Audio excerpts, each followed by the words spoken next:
పాకిస్తాన్ క్రికెటర్ని పెళ్లి చేసుకున్న సానియా మీర్జా మరో ఛాన్స్ అంటూ ఉంటే బాలీవుడ్ హీరో రణబీర్ కపూర్ని పెళ్లి చేసుకోవాలనుందని ఆశపడుతుందట.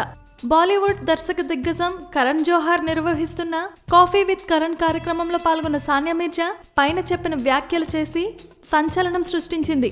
కరణ్ షోలో పాల్గొన్న ఈ భామని పలు ప్రశ్నలతో ఇబ్బంది పెట్టాడు కరణ్ జోహార్. మరో బాలీవుడ్ హీరో షాహిద్ కపూర్తో నీకు ఎఫైర్ ఉందని వార్తలు వచ్చాయని కరణ్ అడిగిన ప్రశ్నకు అంతే కొంటెగా సమాధానమిచ్చింది సానియా. కెరీర్ టూర్లో భాగంగా ఎక్కడెక్కడికో వెళుతుంటానని, ఆ సమయంలో ఎవరెవరినో కలుస్తుంటానని, అలా కలిసి ఉండొచ్చు తప్ప మరెలాంటి ఎఫైర్ లేదని తెలివిగా తప్పించుకుంది సానియా. అంతేనా, ఎవరినైనా చంపాలనుందా అని అడిగితే షాహిద్ కపూర్నే చంపాలనుందని టక్కున చెప్పింది. ఇక మరో అవకాశం అంటూ ఉంటే తప్పకుండా రణబీర్ కపూర్ని పెళ్లి చేసుకుంటానని చెప్పి షాక్ ఇచ్చింది Sania Mirza. Please subscribe. Hi, it's me Purna. Please subscribe.